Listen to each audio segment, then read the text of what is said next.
Ross, what's up, man? What's good with you, bro? Not much, man. Here to separate the weak from the strong, man. So with you. Nothing much, man. Just chilling, chilling, chilling. Um, you know, it seemed like people have been clamoring about what round will Earl Spence stop Bud Crawford. Seems like this title right here was the title that really was like the all spark. It was the transformer. You know what I'm saying? It was more than meets the eyes because at the end of the Right. day, people want a reality check. They want someone to be definitive.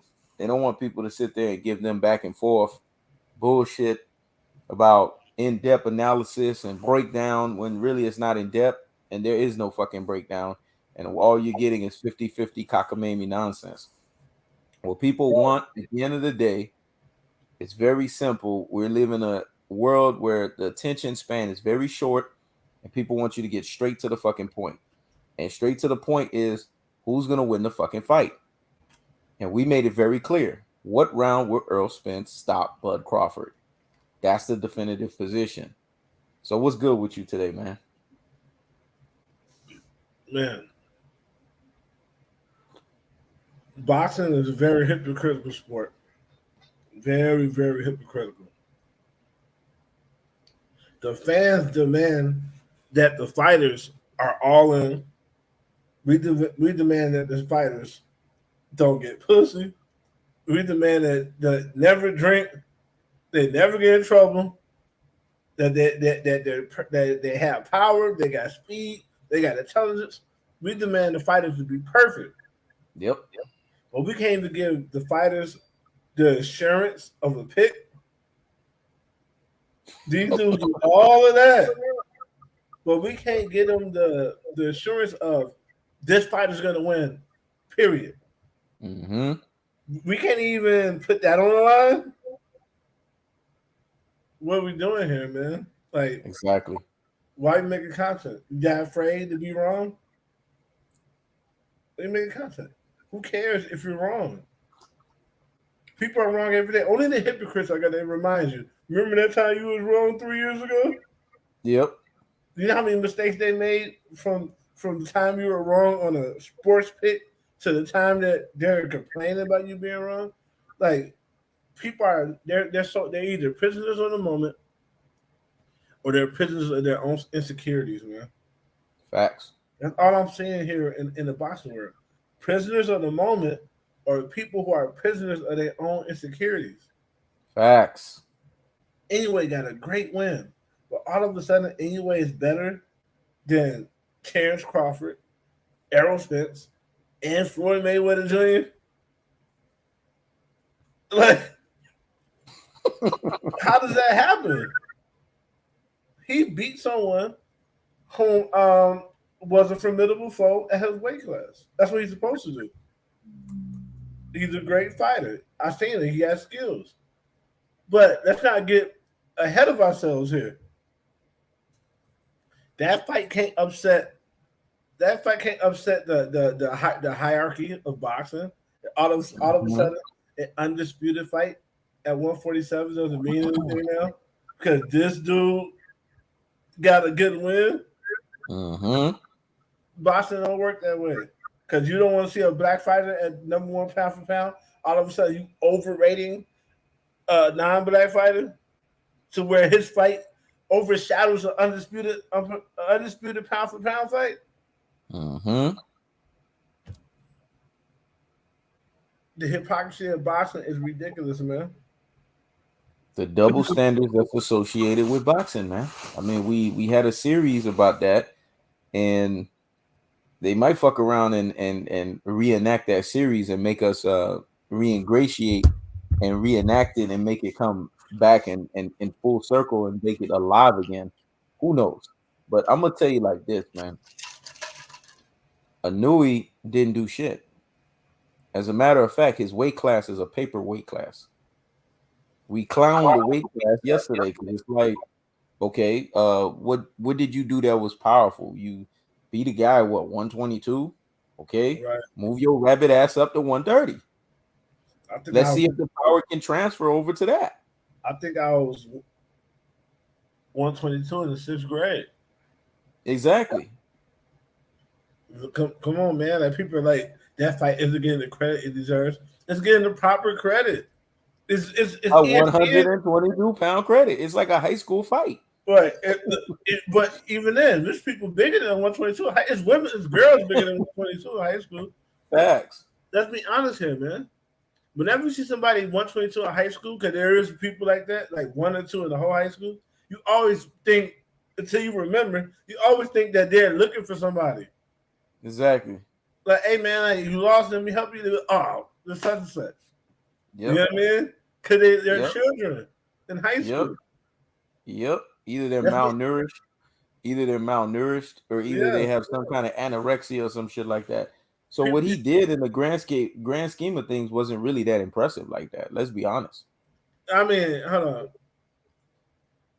on. He could box, he could fight, but that's as far as it goes. That's as far as it goes. So I won't say it's not impressive at all. I won't say that, but it's not so impressive to where it makes Errol Spence and Terence Crawford pale in comparison. That fight shouldn't even be getting brought up with this fight. But that's ESPN But that's trying to the thing. publish that fight. That's We're ESPN trying to comparing it to Spence. that's ESPN trying to I'm pump up sorry. Go this ahead. fight into something that is not. Do you got on YouTube on at the same time? Because I can hear my echo. No, no, Yeah, I don't. that's that's them trying to pump up this fight at the same time and give it more clout. If that fight had as much clout as the Errol Spence fight, it would have been on pay per view. They would have had to put it on ESPN Plus. It would have been on pay per view. People would have been wanting to pay for the fight, a real pay per view. This is the problem with ESPN and Top Rank. They cannot promote unless they're denigrating and unless they're attacking the PBC or using the PBC in some type of way. That's what that's all about. All that downgrading and speaking down on the Errol Spence Crawford fight is because ESPN and Top Rank cannot promote anything unless they're using the PBC as a springboard. Facts. And mind you, they lost Andre Ward too. Mm-hmm. See, what I would love to see is Andre Ward show up for Spence and Crawford and promote that fight.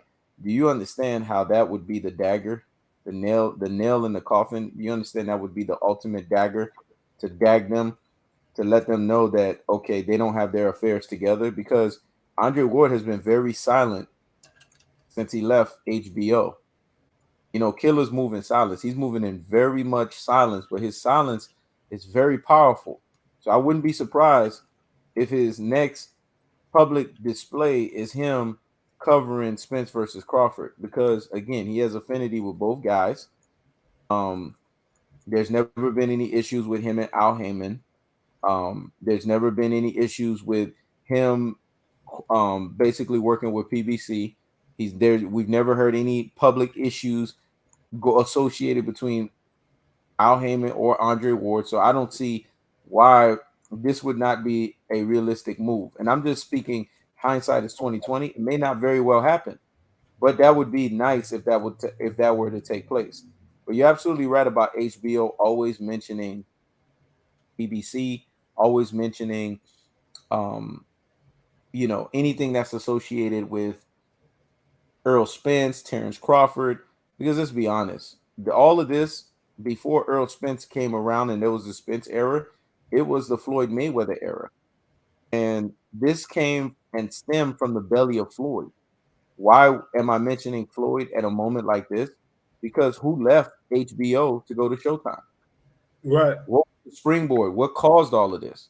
Who was doing 24/7 access on HBO that made HBO the biggest selling viewership at the time? It was Floyd, and they weren't even paying Floyd what Floyd wanted. Floyd would have stayed with HBO when he said when he tried to renegotiate the contract with them. said, just give me what I'm due because I'm making your fucking network. And if Right. you guys don't pay me what I'm deserving of, I'm just gonna leave. So really, HBO's bad misstep in their business practice is what caused them to be in the position that they're in. If they would have just paid Floyd what Floyd was due, 24/7 would still be on HBO till this day. So Yep. let's just keep it a buck. So really, this is not even a Spence and Crawford thing. This is a Floyd Mayweather thing that is now become a thing where we're gonna attack everyone after Floyd. But really, the belly of it, where it started, because people need to know where this shit started. It started with Floyd, man. Mm-hmm. And HBO and Showtime are rivals. They've been rivals forever. It's like Pepsi and Coca-Cola. Eventually, Pepsi took over Coca-Cola, but they were rivals for forever. It's the same thing with HBO and Showtime. They were rivals and they're continuously rivals forever. Now Showtime has been in the dominant position. HBO should be in the dominant position, but Showtime is. It's kind of like HBO was Nike and Showtime was Adidas. Mm-hmm. But the difference is Showtime was the Adidas that got it right. Showtime was the Adidas Right. that said, "Oh shit, we see Michael Jordan. We're gonna take that Michael Jordan value and we're gonna use it." It's like they basically did a role reversal, and that Adidas now is what's popping right now. So Nike fell, i.e., HBO, and then they're feeling some type of way about it. So really, this is not even about Right. a Floyd thing. Let's just go even a bigger picture. It's about networks beefing and squabbling with one another. So every chance we get, we're gonna spit on the fucking network. That's really what it is. Exactly what it is. I couldn't have said it better than that. Because this is hard to understand for big business. For people who don't understand business, this part is just hard for them to understand. They're wrapped up in Bob Arum. They're wrapped up in the PBC. Is There's no competition with PBC and Bob Arum and PBC and Top Rank. Top Rank has the better fighters. Period. Top Mhm. Rank puts on the better programs. Period. You mean Not Top Rank. PVC? I mean PBC puts on the better programs. This point blank period. It's been that way for what since Floyd left HBO. It's been that way. What Top Rank should be is they should be like what the CBA was for the NBA. You know what I mean? They Mm-hmm. should be like a minor league of boxing. Really, they're Mm-hmm. not. They're not quality boxing. They're like an offshoot of boxing. Like you fight at Top Rank first till you ready to really become a professional fighter. Then you move over to PBC, and it's kind of like that. Look at their fighters. At the end of a lot of their fighters end up going to PBC and really making real fights. Yep. You know what I'm saying? So Makes sense. there's no comparison. Right now, there's a lot of jealousy going on. Yep. There's a lot of HBO being jealous of Showtime going on. Because ESPN is a new HBO. People don't understand it. A lot of their old Facts. people moved over to ESPN. That's how Max Kellerman got at ESPN. Mm-hmm. That's how he got at ESPN. And and I am no way tricked or bamboozled by Max Kellerman because I follow this dude from him following boxing. The little shit he says for black people on ESPN, that's all cover up. Yep. Y'all don't understand Democrats at all. Democrats are more racist than Republicans. They just know how to they know how to compliment black people because they know a lot of us are stupid. And we like compliments like, oh, black people got bigger dicks or black people are faster, we're stronger. We like compliments that aren't true. All black men don't have big all black men aren't strong, aren't fast, they aren't athletes. There, there's certain of us that are strong, they're fast, and are athletes. Every black man isn't built fast. Some of them are slow, some of them Mm-hmm. are fat. You know what I mean? But they know that we as a group of people, we love compliments. We love compliments. So Democrats, Mm-hmm. the Max Cullums, they compliment us. The Vlad TVs, they compliment us. And meanwhile, they're working against our favor. But that's how he got to ESPN. He was on HBO first, so that's why ESPN's opinion of boxing is always anti PBC because they're really HBO. Facts. People don't understand it. It's really HBO. If Floyd would have never left HBO, they wouldn't be anti PBC like that because the PBC would Yep. still be with them. You see what I'm saying? Yeah. Yep. And I'm glad you said that, because touching on that aspect with the whole network aspect of it, that's really what it boils down to. Now, bringing it back to the fight, I'm glad folks are understanding that dudes are having what we call a beta male syndrome, a beta male spell in boxing. But this beta nonsensical way of thinking has always been there in boxing, man. Because when it's all said and done, they are not definitive on making a decision on saying who is going to win. We're the only ones that have made that decision. And you guys have a responsibility, everyone that has checked in, to go back and let the world know very Mm-hmm. clear as fucking day that he knows, and Tom Ross, and we're going to say the names correctly. He knows everything. And at the end of the day, with Tom Ross, we're the ones to be on a definitive position to say that Errol Spence is going to knock out Terence Crawford. And Right. what round is Errol Spence going to knock out Terence Crawford? So when it's all said and done, what we got to look at and what we got to just get to the position of is this. We got to just basically, as fight fans, say, look, what round is Errol Spence gonna knock out Terence Crawford? I want to Right. hear from you guys. Like, just let me know what round. I'm Right. saying inside of 10. Ross has made it very clear between 8 and 10. So we need to know from y'all, what round is Errol Spence gonna knock out Terence Crawford? This is an opportunity for you guys to stand on your shield, to actually be what you've always been. If your first name represents masculinity, it has the name of Mike, then be Mike and make the decision and say, look, this is what I'm standing for. If your first name has a questionable name in front of it, I expect questionable responses from you. So it is what it is. You Big understand? Tyrone, Big Tyrone 720 is very questionable. So because he's questionable, I expect a questionable response from him. But I need you guys to be definitive, not only here, because let's be honest, you guys will bounce from channel to channel.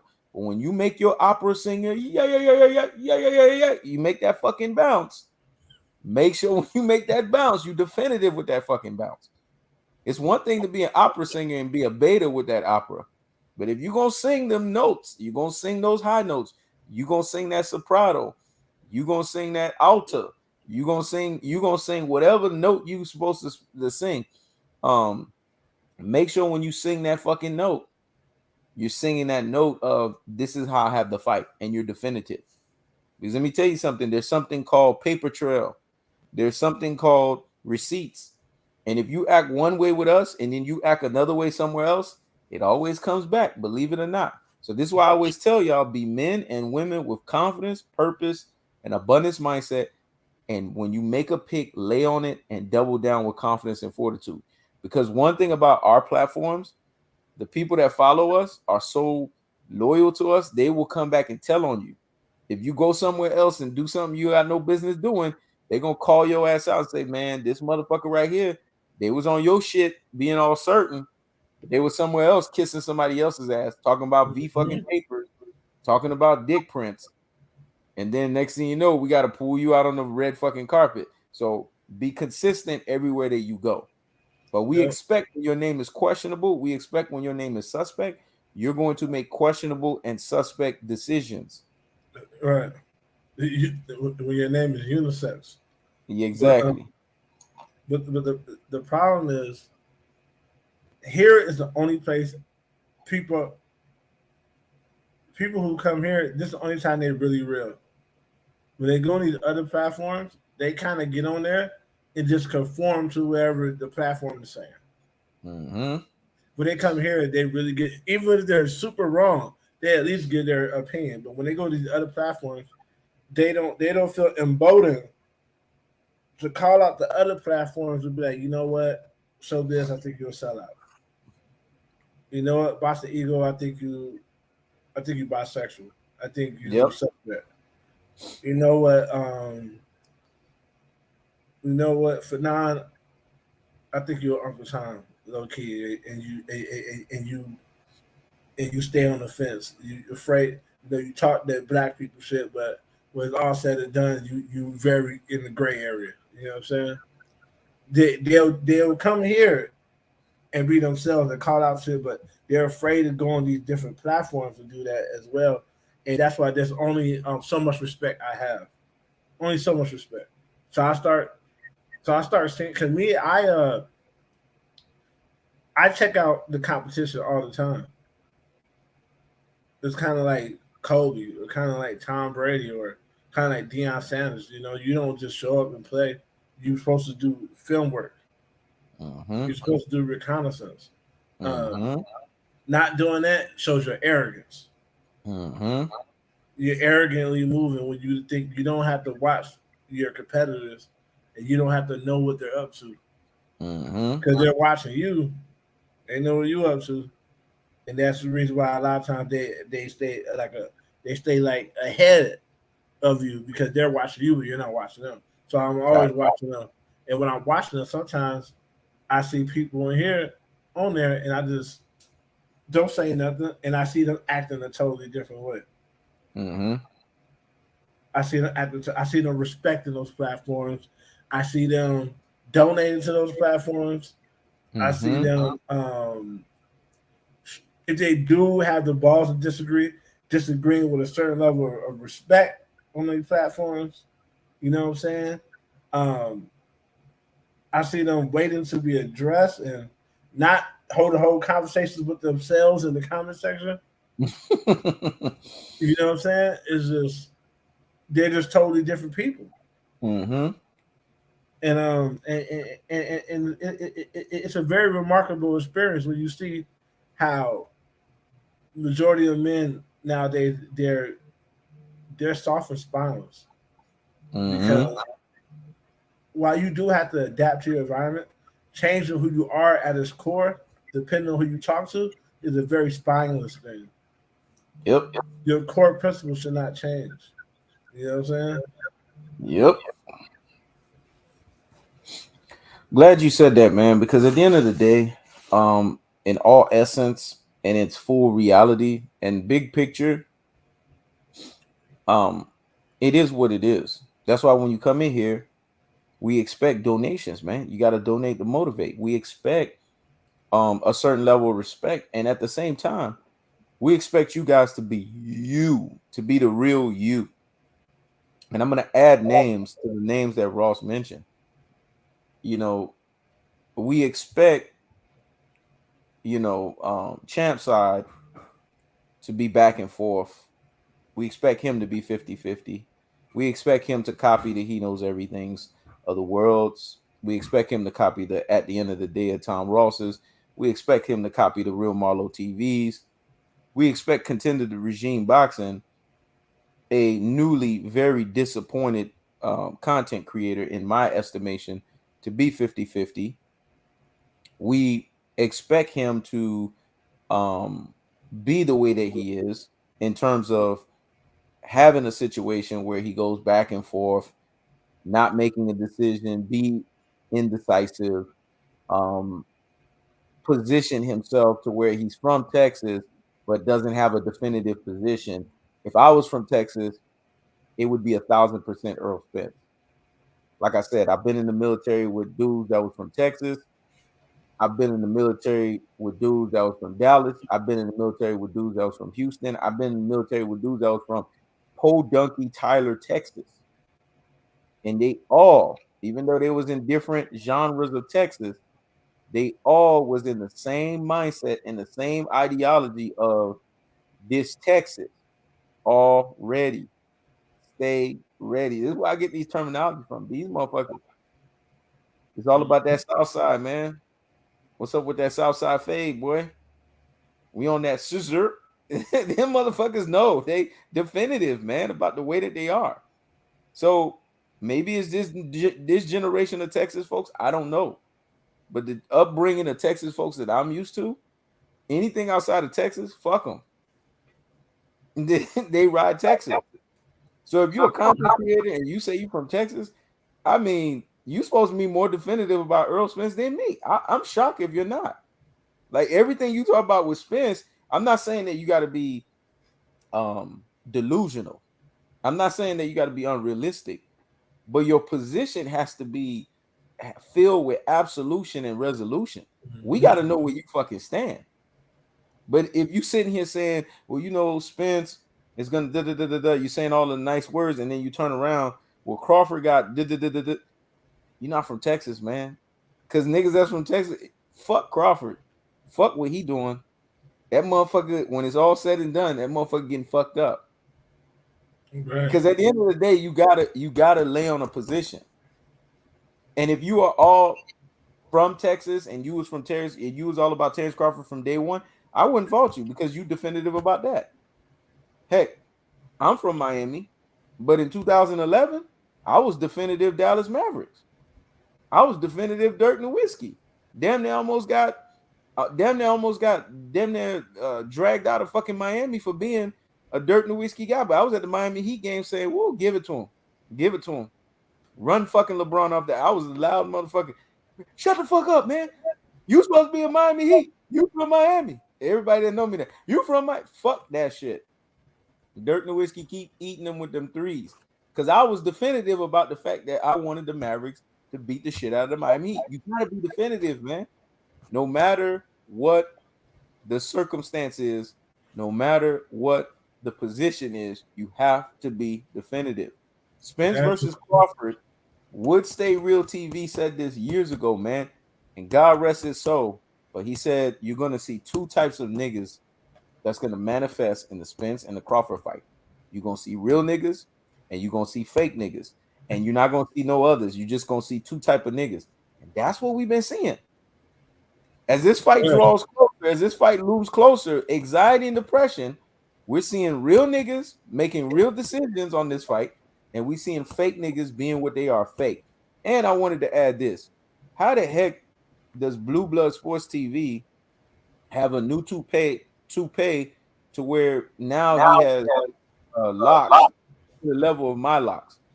How did he go from a fade to locks? I want to know that. Like that's kind of weird to me.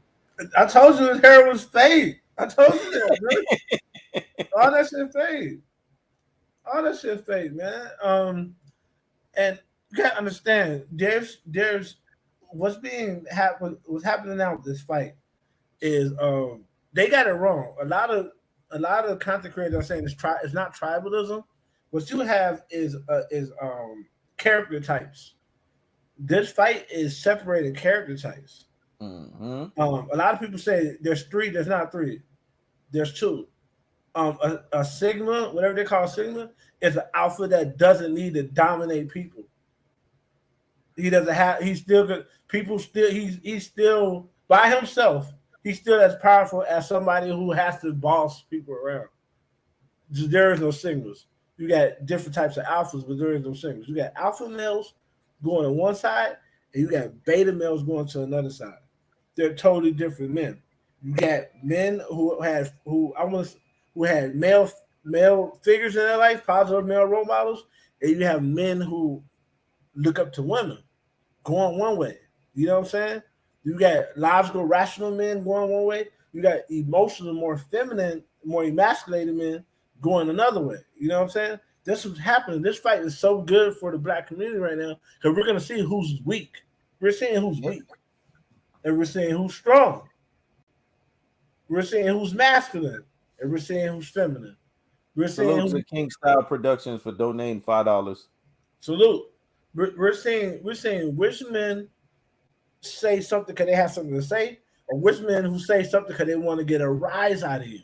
If you're ever Mm-hmm. watching the Animal Kingdom, you have all throughout the day, you got the females trying to get a rise out of the alphas, and you got the beta males trying to get the rise out of the alpha to Mm-hmm. see if he can finally throw him off course. When you find yourself doing that, when you find yourself entering into a chat and you say something provocative, saying if you could throw the alpha male off course, you are feminine. You are a Yep. beta male. A beta male is a woman with a masculine part. Facts. You do everything like a woman. You just have a masculine part, but Yep. you don't have the maturity, and you don't have the principles, the tenets of a male, of Mm-hmm. a masculine man. That's why you move like a woman. You see, can I say this to upset this man? Women say things to upset men. Mm-hmm. Women say things to see if they can irritate another man. Mm-hmm. Men, they don't have nothing to say. They won't say anything. Mm-hmm. They don't say things to see. They don't say things to see if they could throw a nigga off kilter. Mm-hmm. Like no, just them being themselves throw niggas off kilter. Mm-hmm. They don't have to do something. They don't have to be provocative. You know what I'm Mm-hmm. saying? But the problem is a lot of men don't know that because they was raised by women that have any men around them. Mm-hmm. So all they know is if the man that looks strong, they think it's my job to humble him. Mm-hmm. That's how unlearned, untrained women act. Yep. They think a confident male is somebody to attack. They think it's their job to see is he really confident. It's not your job to see that. It's your job to either submit or get the fuck out of the way if you're a woman. It's Facts. not your job to test a man. God tests a man. Mm-hmm. You know what I'm saying? You know what I mean? So as a man, you find yourself coming into a circle of other men and saying things to see who you can irritate, saying who you control. Just know you're a Terence Crawford type man. Mm-hmm. So it's no brainer why you're choosing Terence Crawford. It's a no brainer why you're a LeBron James fan. These are these type of people.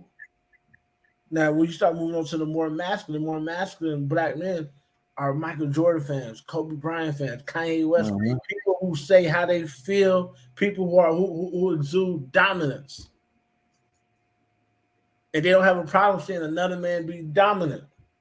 Cause you dominant over there, I'm dominant over here. We have something that we relate on. When I see you, I give you a Mm-hmm. head nod. You're dominant, I'm dominant. I don't feel I must attack you because I'm a beta, and I'm tired of watching you dominate. That's where the beta's anger comes from. He's tired of watching the alpha male get the women. He's tired of watching Mm-hmm. the alpha male eat first. He's tired of watching Mm-hmm. the alpha male do all that. So that's where the negativity comes at. And that's where the little microaggressions come from. That's where that Mufasa mentality comes in. Yeah, scar mentality. That Scar mentality. Yeah, Just they looking at a Mufasa from afar and like, damn man, I gotta hate, gotta troll so bad. I gotta buy my time. I'm gonna do any kind of mischief to do what I gotta do. And see, even if you are in a position where you get that for that period of time, it never fucking lasts. Because then mm-hmm. you got a Simba that comes right behind a Mufasa lineage that throws you right back off track and get your rabbit ass killed. See, the bottom line is this: people like to have this affinity where they want to be disrespectful, and it goes back to the point of what you talked about earlier.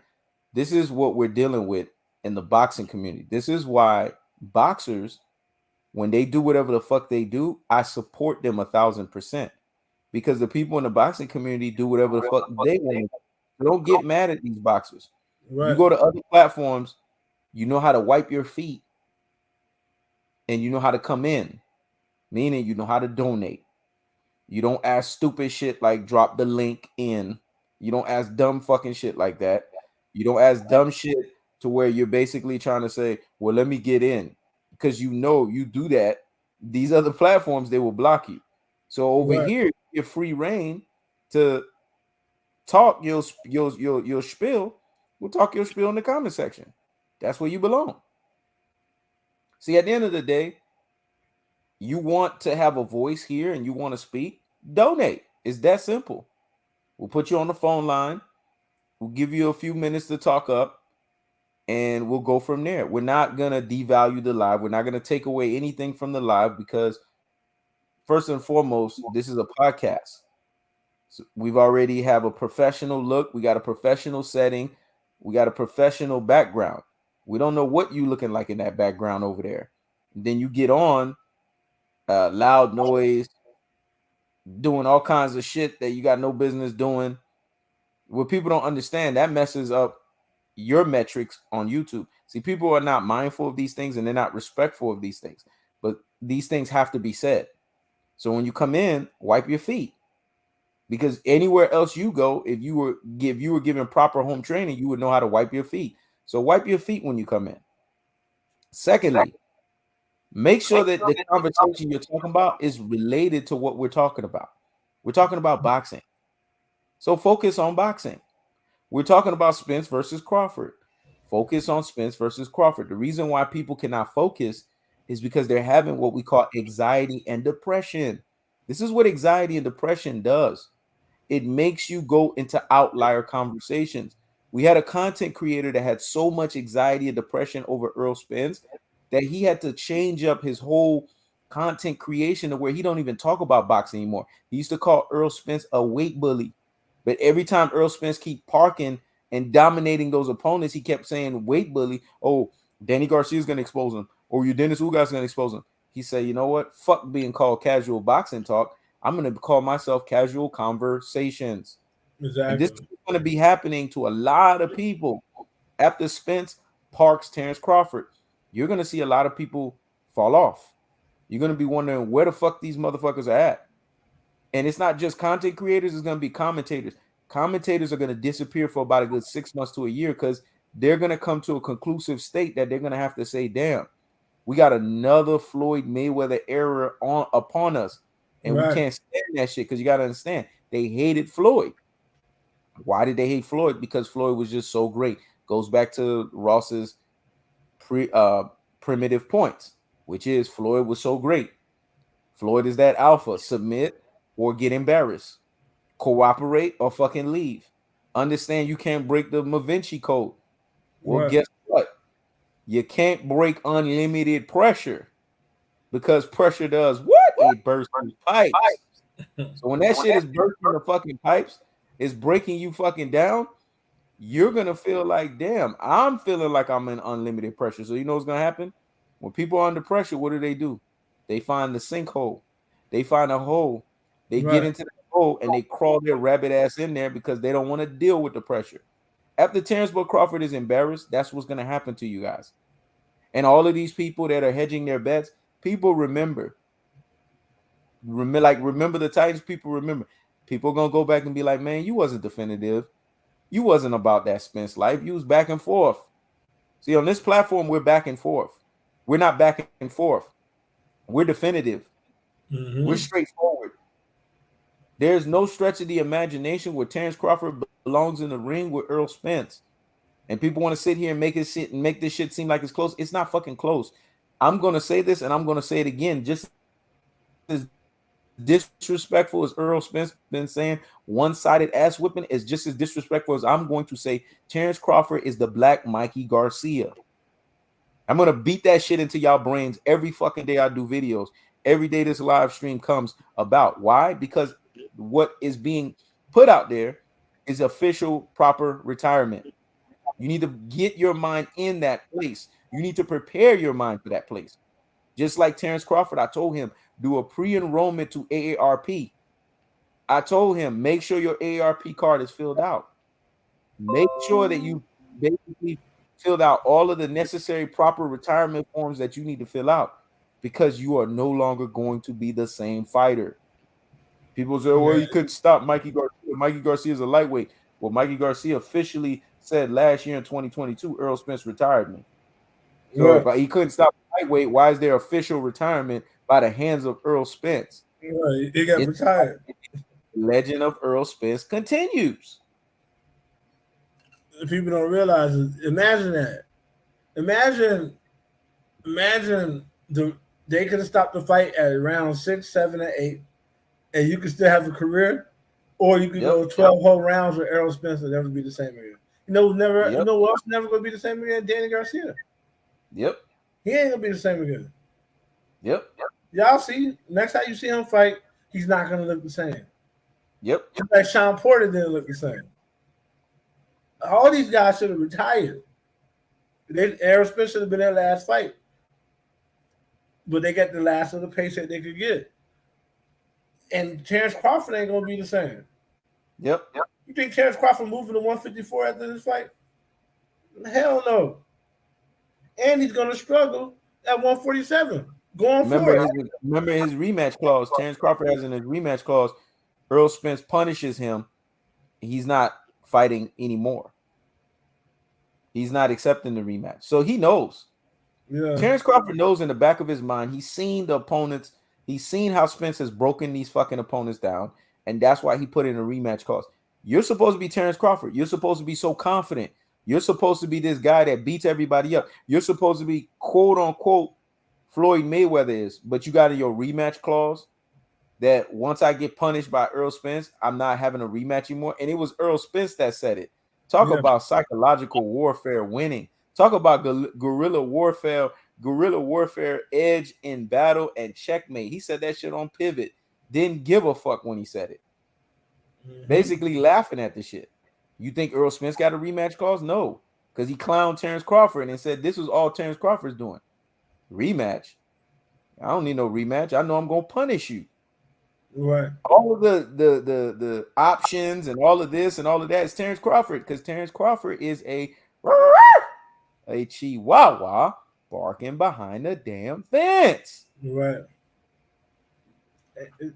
The problem is a lot of people don't realize it's not really what you say, it's who you are and how you carry yourself. If what you say is going to be respected. And a lot of who you are is based upon the name you was given, or based upon the name you go by. Yep. You know what I'm saying? So you have to kind of sit back. You gotta think about it. Like, am I representing myself as a man who should even be listened to? As a man who should be respected? There's just certain things about yourself that you have to change to be a respectable man. You know what I'm saying? And it'll be like a man walking around wearing Darion jeans, or a man wearing those velour pants the women used to wear that had juicy on the back. When you see a man that got on pants that got juicy on the back of them, do you respect anything they got to say? Yep. Like, no. So you have to understand when you got certain people should be expected to be ignored. When you speak, you should expect people to look at you as if you're not saying anything, or just to walk off while you're talking, because you don't exude any dominance. You're not a true man. You know, the way you carry yourself, your namesake, the title that you go by, is just all emasculated. So you should expect to be ignored, to be discarded, to be a castaway. And you should know that your opinion means absolutely nothing amongst alphas, amongst the creme of the creme. You don't even exist. You should know that coming in. You know what I'm saying? As far as the Errol Spence Crawford fight, I see Errol Spence slowly breaking down Crawford, because Crawford is not even the boxer Errol Spence is. So with that, so even when he's not punishing him to the body in brutal fashion, I see Errol Spence outboxing Crawford. Facts. With the jab easily. With the jab easily. And Crawford has to get him within a certain range to be effective, and that range is very dangerous for him. Yep. So this is how you're gonna know if Crawford is fighting to survive or if he's fighting to win. If Crawford stays on the end of that range, like how Danny Garcia stayed on the end of the range, then it's going to be a 12. Unfortunately, it's going to be a 12-round decision. Just Errol Spence just dominating every round. But if he Mm-hmm. tries to win at any point, he's gonna get stopped. Brutal Yep. fashion. Yep. In brutal fashion. If he tries to get within Errol Spence's jab and trade like he does everybody else, he will be stopped in brutal fashion. Yep. He's gonna get blinded, and then Yep. that's it. He's gonna get fucked up.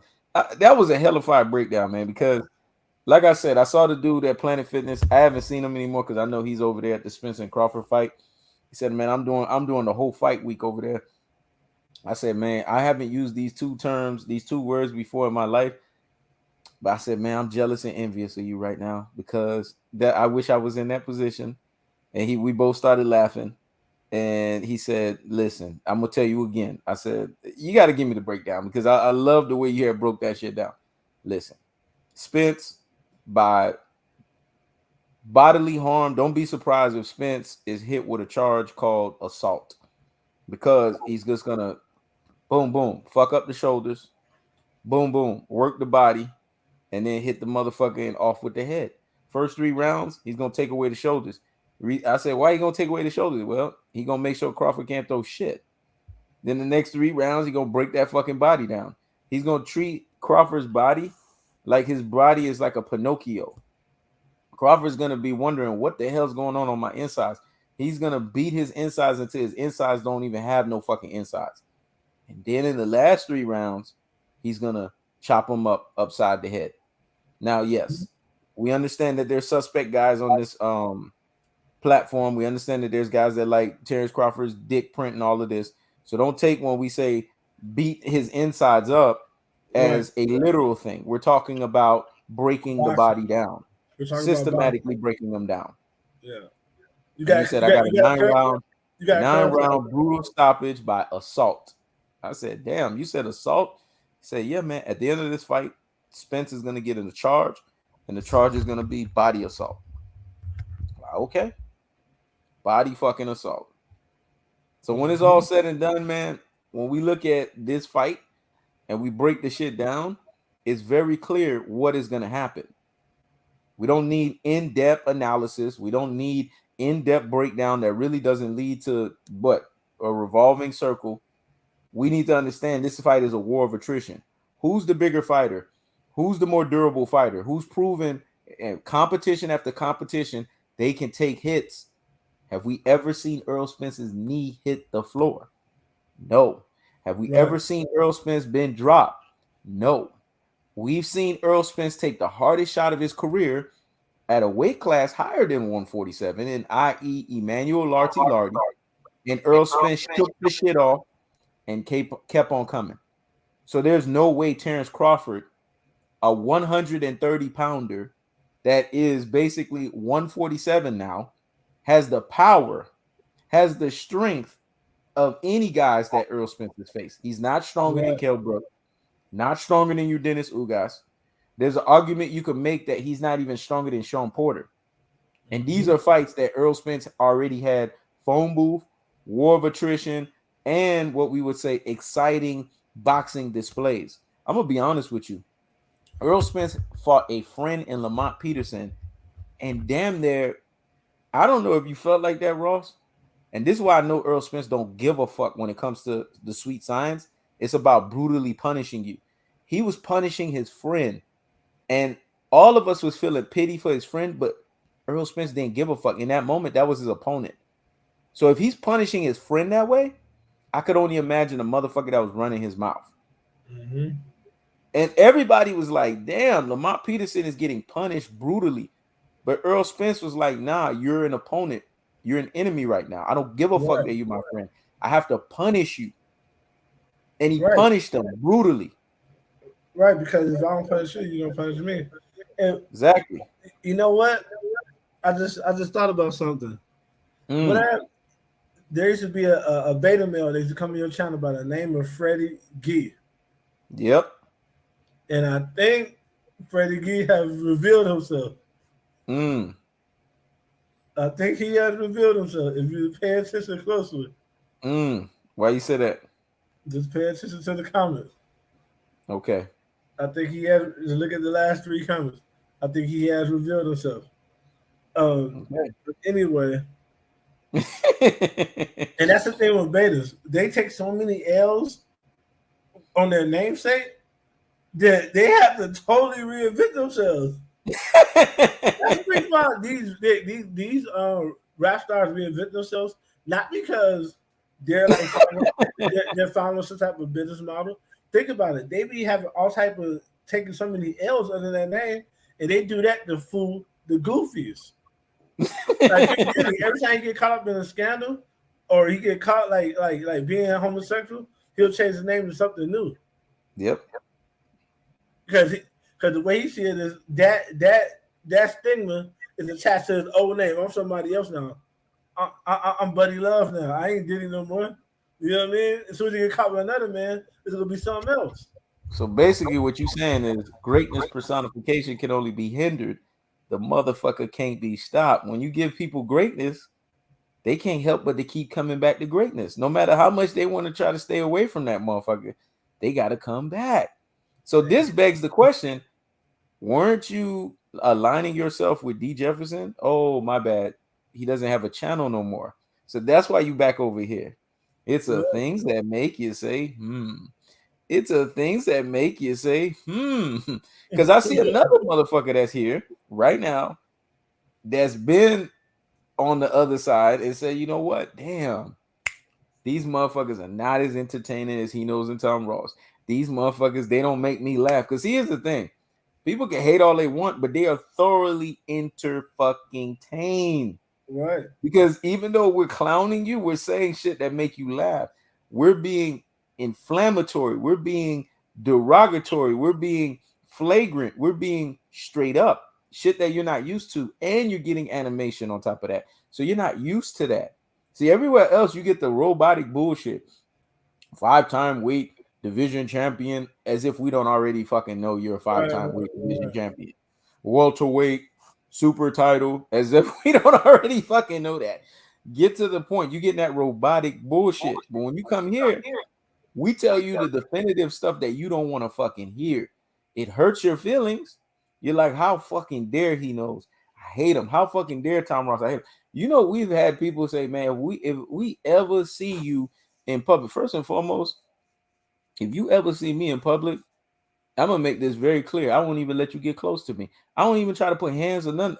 Nowadays, people have access to things to where, and I'll let y'all put 2 and 2 together without even saying too much. People have access to things to where they can pick you apart from right where they standing. They don't even need to touch you. Now you can figure out what those things are. You can put 2 and 2 together what those things mean, and then you can realize that.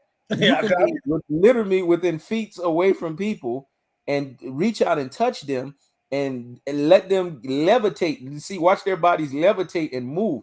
See, I'm being very straightforward without being straightforward, and then you can figure it out. If you meet me in public and you try something something forward, like you try to push the line on me, I'm gonna try to kill you, man. I'm telling you that right now. I'm saying, and I can say that because that's self-defense. If you try, if I feel like if you try to attack me, my life is in danger. I'm gonna try to kill you. Straight up. I'm letting you know that right now. Don't ever come to me talking about some shit I said on YouTube.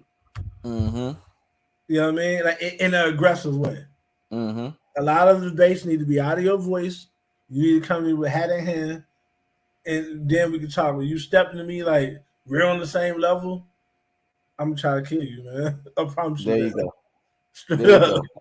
There you go. You made it very clear. Me, at the end of the day, I can reach out and touch you without even touching you, and I'm gonna just leave it at that. So it's very clear that that's put out there and made very clear, because it's so interesting how much death threats I literally get. Damn near almost every day I look in the comment section. Man, if I ever see you, I'm gonna end you. If I ever see you, da da da da da. And I sit there and I said, damn, the level of vitriol that I'm spewing out to the point to where I make someone's emotion. This is what I told myself. You must not have a life. Your life must completely revolve around the fact that you wait for me to say something so flagrant or so resounding or so straightforward to the point to where you have to then respond back. That's crazy to me. Right. I have one dude in particular. He's not here, but this dude right. If I ever see you in California, if I ever come to Alaska, listen. First and foremost, all these dudes that always do this stuff, when they see you, they like fans. He'll be the main one saying, "Here, let me take a picture." Yeah, man, I was right there where he knows, man. That's how these dudes are gonna be. I already know how they shit, bro. Man, I was right there where he knows. Da da da da. But we know the term. The loudest person in the room is usually the most insecure. The internet has created a situation to where people are internet bullies, internet thugs. But in reality, they don't do shit. Bottom line is these boxers. You see how these guys are always talking shit about Errol Spence, talking even Terence Crawford, talking shit about Terence Crawford. You get in front of these motherfuckers, you ain't gonna do shit. Let's be honest. You ain't gonna do shit. Because all these motherfuckers got to do is one knee-jerk reaction, throw a fucking punch at you, and they will do it. They don't care if they got to go be in the cell for overnight. They'll do that shit. You fuck around and piss these motherfuckers off enough, they'll throw a real good, quick left hook on your ass and send your fucking ass packing. So let's be honest here. This is why in the boxing community, we need to clean up house, and we need to make it about, even if you don't like a fighter, be honest about the fighter that's in front of you. The reason why you hating on Errol Spence, see, I'm bringing it back and contextualizing it back to this. The reason why you hate on Errol Spence is because you wouldn't hate on somebody if they wasn't a fucking threat. Right. You're hating on him because you understand the greatness he exemplifies. You're hating on him because you understand the threat that he is. He threatens your Terence Crawford. But it's not your Terence Crawford that he threatens. He threatens the fact that you don't like the fact that he's so damn dominant and you want to see him lose. Because after he punishes Terence Crawford, you know what they're going to say?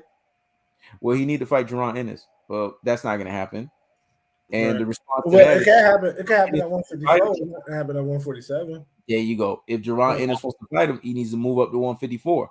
And the reason why that needs to happen at 154 is because when you move up to a new weight class, you reset. It's like you're starting all over again. So if he wants to fight him, take up to 154. But here's the thing. Jerron Ennis is just doing that as clout chasing so that he can get Spence out of 147 so that he can take over 147. See, we know the game. If you know boxing and you know the game of boxing, you understand how that shit works. He's not going to move up to 154. That's career suicide. Yeah, plus, really niggas from Philly, we already have said this, and we said this yesterday. We're going to say this again. Stephen Fulton is the latest casualty of it. If any of y'all from Philly, you're going to get really offended right now, but I don't give a fuck. Niggas from Philly at the highest levels, they choke. Freeway choke. Beanie Siegel choke. Meek Mill choke against Drake of all people in back-to-back. And got his bitch taken. Philly niggas just choked. Stephen Fulton choked. And now Jerron Boots Ennis, the latest Philly nigga, is going to choke. Something about you niggas in that Philly water. I'm not talking about old school Philly niggas like Bernard Hopkins. Bernard Hopkins was the last of the Mohicans when it came to Philly niggas that did what he was supposed to. Right. And here's the thing. You can't claim Joe Frazier because Joe Frazier is technically from South Carolina, so he's from the South. That's why I don't mention Joe Frazier. Niggas want to say, well, Joe Frazier's from South Carolina. You could hear the country in his voice. So he's not from Philly. So y'all can't even. Well, he's first generation. First generation people are from the South. Mm-hmm. So like my people, they're from Chicago, but they're from Alabama, and my dad's people are from Tennessee. Yep. They're first generation though. Yep. And I'm from Chicago, but their prime of their life they spent in Chicago. So yeah, he's from Philly, but yeah, he's from South Carolina too. Yep. But Bernard Hopkins is the only one y'all can claim. But Bernard Hopkins was ages ago. If you notice, the stock in Philly is garbage. It's been trash. And Kobe. Yeah, but here's the thing. This is the reason why I don't allow them to claim Kobe, because when Kobe was in his prime, they were trying to claim Allen Iverson over Kobe. Exactly. Because Kobe had a father. Exactly. They're like, man, he got a father, man. He ain't no hood nigga. Exactly. Like how dumb they had black people thinking. Because you got a father, you can't be accepted by black people. Mm-hmm. That's envy, man. That's jealousy. You got to move Mm-hmm. past that Mm-hmm. and learn from this dude that got a father. Stop trying to fight against niggas that got fathers and Mm-hmm. learn so you can stop being a fucking beta male bitch. Mm-hmm. You know what I'm saying? Like, Mm-hmm. So it's so like Uncle Donald Brown said, and his comment got traction, man. It got like 100 comments under it. But I love when an old school or uncle will say something because they don't give a fuck when they say it, and they'll step on your fucking toes. He said Fulton shouldn't have went over to Japan. Only Texas carried the weight to go international and win. you know, Because he from Texas, he said that shit. But I understood his position when he said that. Man, his comments up under that shit. Man, fuck you, fuck your old ass. Da, da, da, da, da. But he told the truth. yeah, If you're a Philly nigga, you got no business going international trying to trying to fight. We solve don't trust you in pressurized situations. We don't trust you because you're gonna go in there, do that shoe shining shit, and get knocked the fuck out. That's what he did. He tried to shoe shine, tried to showboat, and knew he said, "Man, fuck all this dumb shit," and beat the shit out. it. Yeah, man. This is why you don't shoe shine. I keep telling motherfucker that Roy Jones Jr. style, that shit don't work. That what Derrick James was trying to teach y'all motherfuckers. That athleticism shit don't work. You got to have technique and you got to have fundamentals. Because, see, if Stephen Fulton had the technique and the fundamentals, the motherfucker was automatically in a sturdy ass high guard. When the knew he did all that bullshit, that shit would have just been bomb, bomb, bomb, bomb, block the fuck up, and he would have countered it. But he goes in there, hand down, and man the fuck down. Chinny as fuck. You chinny on top of that. You supposed to be sturdy as fuck in the high guard. But that's basic. That's basic boxing. Well, that basic boxing save your ass every fucking time, though. And basic boxing he would at least survive that fight if he had basic fundamentals. But here's the thing, Exactly. man. That fight kind of looked like the Karate Kid with Jada Smith. Yep. When that Japanese nigga was beating the shell of Jada Smith every day at the school. Yeah, that's a great reference. Yeah, And then he was crying his working. ass off, boy. What? He was lining his ass up every day at the school. That's what it looked like, man. But that's what you expect from a nigga with a unisex name named Jada. Yeah, look, this nigga had a spirit of Jada Smith in that ring, man. If I had the first name of Jaden, I would have told my parents. And normally I don't advise people to do a name change, but I would tell them, y'all need to change my fucking name. Fuck y'all. Well, you're a grown man. You can change your own name. There you go. If you make it to be a grown man, but the name's still Jada, that lets me know you suspect. You suspect, and you like being addressed as a he she. Yeah, exactly. You like it. You enjoy it. You love it. You enjoy it because you have the power. You got the power. You don't have to go to your parents. You got the power to say, "This the paperwork. I do not want to be called this suspect shit. I don't want to be called this suspect shit. No fucking more. Change this shit." And if you a male, I don't care if you think you're saying the most fire stuff, but your name is attached to a lipstick, Juicy. It don't matter what you're saying. Nobody's gonna respect it. You gotta change the name. If you want respect, change the name. Drop the Juicy and just keep it Lee. You get more respect that way than the Juicy. And then have a picture of Hitler in the background on top of that. Oh, you really fucking up then. You fucking up 3 times over. Because at least Hitler didn't have no damn Juicy Lee name. I mean, you shouldn't even use that. You shouldn't even use that picture. Shouldn't even fucking use it. If we're being honest with ourselves. But back to Spencer Crawford, man. Spencer Crawford shows you the ideologies of two people. Bud Man fans have anxiety and depression. They talk about anything outside of the actual fight. There's a channel that was called Bud Stops Easy Route Spence. I remember this channel because this dude every day made it a thing to comment, comment, comment, comment. Then 3 months out of the fight, the comments disappeared. I said, oh, this nigga starting to have anxiety and depression. 2 months out, the comments start disappearing more. Okay, anxiety and depression. 1 month out, I haven't heard shit from this motherfucker. Because Bud Man fans, they're not Terence Crawford fans. We know this to be true because, let's be honest, Terence Crawford doesn't really have fans. If he did, he wouldn't sell the way he sold in Omaha, Nebraska on fucking ESPN. He would have pay-per-view fights. Yeah, Let's be pay-per-view honest. fights.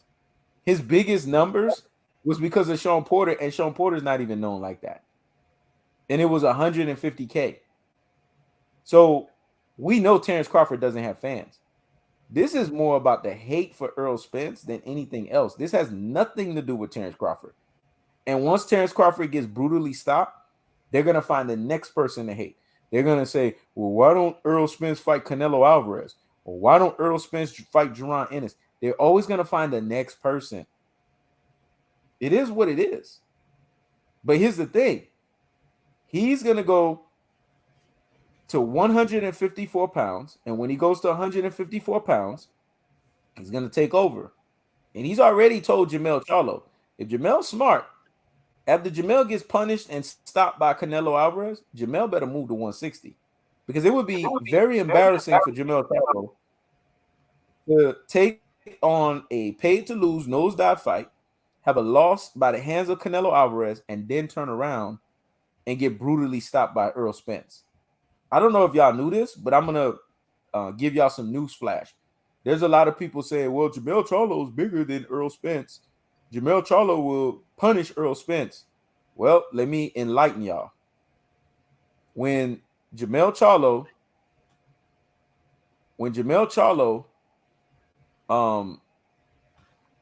spars with Errol Spence, do you guys know that he wears a vest? Did you guys know that? Errol Spence doesn't wear a vest, but Jermell Charlo is bigger than him. He's bigger than him. Yeah. I didn't even Jermell Charlo is bigger than Errol Spence, but Jermell Charlo doesn't, but Errol Spence doesn't wear a vest. All Errol Spence wears is headgear. Jermell Charlo's wearing a vest and fucking headgear. So please tell me who is stronger than who would brutally stop who, and why the fuck did he all of a sudden in all of his sparring matches never wore a fucking vest, but all of a sudden he's sparring Errol Spence, he's wearing a vest. So that if Errol Spence is brutally punishing a guy that's bigger than him, what the fuck he's gonna do to Terence Crawford, man? Right. I mean, y'all need to put two and two together here. King Style Production, he's talking about which channel? Which channel that he ain't heard from? The channel you talking about? Was it the Casual Boxing Talk that became Casual Conversations? Was it that? Because there's going to be a lot of these channels that's going to be there. And here's the thing. I think we need to say this, Ross. There's going to be a lot of these niggas, the covert 50-50ers, the champ side, and the contender regime, because I can't stand what these motherfuckers are doing.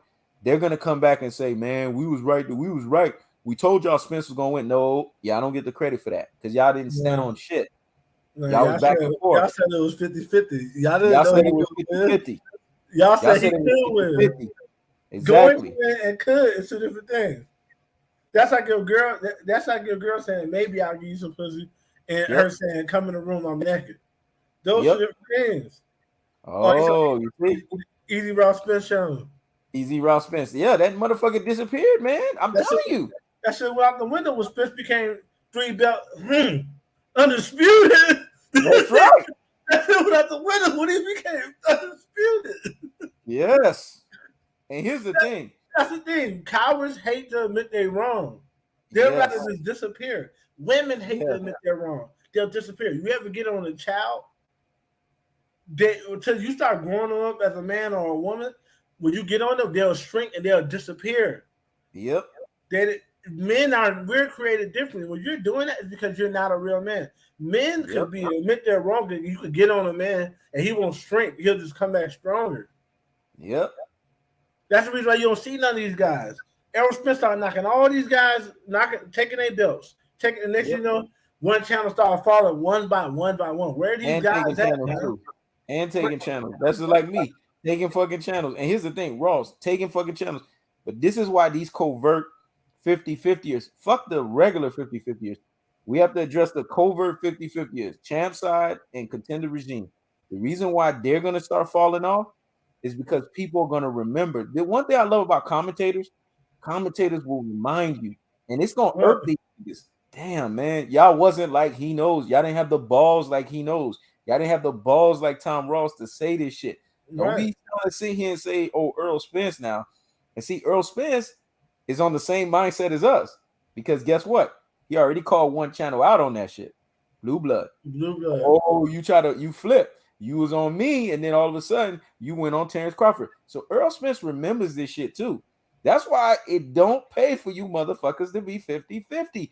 Because when y'all start saying, well, Errol Spence, Errol Spence gonna start clowning y'all, making y'all look bad where y'all covering them. Well, I thought you was riding with me.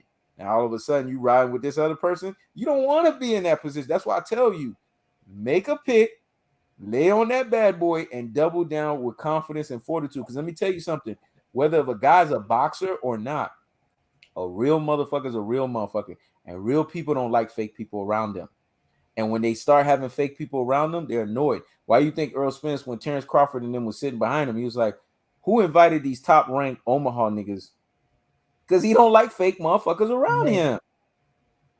Real niggas don't like fake motherfuckers around them.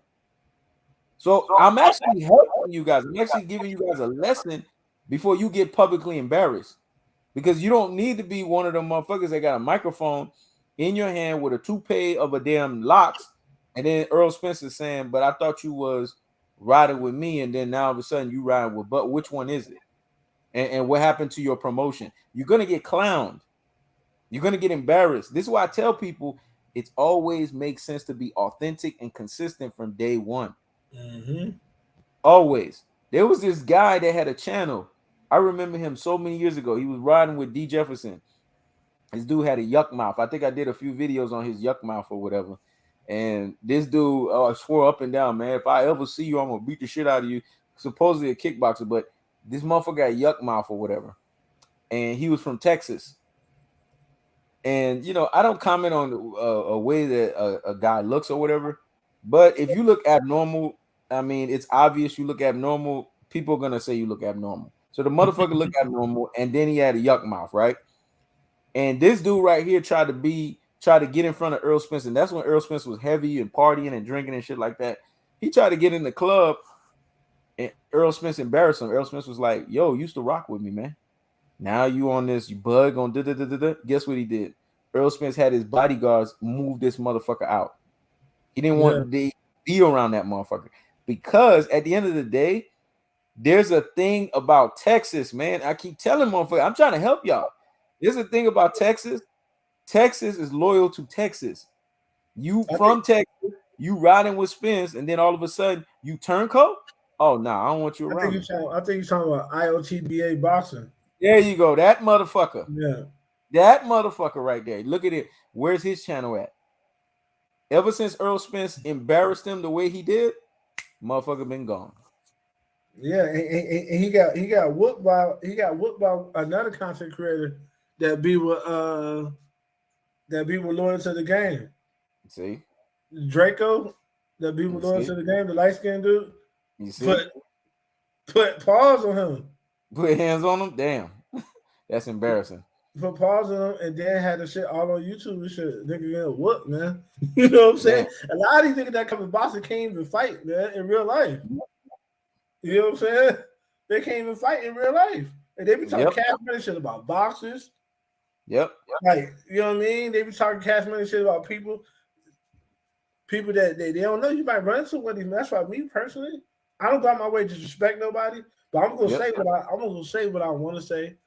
And I'm gonna say I know I can fight. Yep. I know I can fight. I know I can handle myself. So I'm gonna say what I want to say. But a lot of guys can't fight. A lot of guys shouldn't be talking to nobody to begin with. Mm-hmm. And then when they get called out on it, they shrink. Yep. If he was a man on his principle, he would have got back on the platform and say, you know what, man, fuck Errol Spence, man. You know what I'm saying? Name that nigga put me out of the club, blah, blah, blah. Like he would have talked this shit. But he didn't disappear. Yep. You know what I'm saying? I go to show you, these niggas scary, man. And D. Jefferson used to talk cash money shit about Tank. I told him, man, if Tank ever see your ass in public, that nigga gonna knock you out. He used to always say the worst shit about. They called him a thug baby daddy or some shit like that. I said, man, listen. You gotta understand. Your words can fuck around and get your ass knocked the fuck out. Tank ain't one of them motherfuckers to fuck with because P. Diddy tried to do that gay shit and Tank pushed this motherfucker so hard to where P. Diddy got sober and straight for a quick second. Tank don't play, man. Yeah. Damn, he almost threw paws on his ass.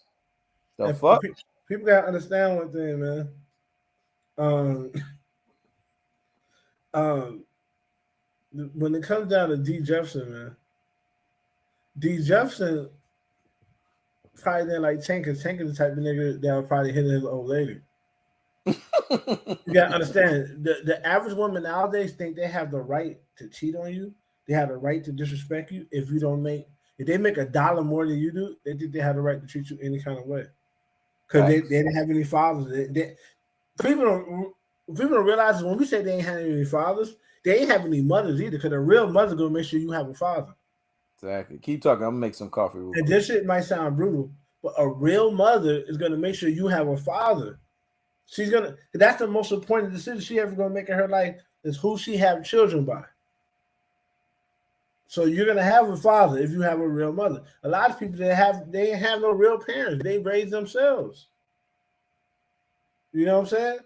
So the reason why he hated Tank so much because Tank is like one of those motherfuckers who probably smashing his old lady. That's why. Texas pride is one of a kind. Dallas, Texas raised. Dallas, Texas made. All right, man. I hear you, man. You know what I'm saying? But a lot of people from Texas, they don't have that confidence that you got right now. You know, right now, this chat should be blowing up with the round that Errol Spence is gonna knock out Bud. We asked y'all a question. And the question is, what round does Errol Spence knock out Terence Crawford? What round?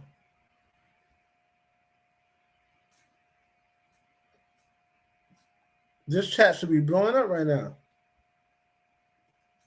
We need to know the round, man. What round is Errol Spence gonna knock out Bud, man? 10th round, 8th round. That's what I'm talking about. Most I said 10th. I said anywhere between the 8th and the 10th. That's what I said, man. Worse than Ugas. This is gonna be brutal, man. SIC else at 7 and 8 said. All right. Yeah, because 7 and 8 is really is around the time where they decide that they quit. In the 7 and 8. That's the round where Mikey Garcia decided he quit. You know, I'm done. I'm just gonna try to survive this shit. You know what I'm saying? Yeah. That's what the fuck I'm talking about, man. That's all need to be said to him, man. We already know Errol Spence is gonna come with the W. All we gotta figure out is what round.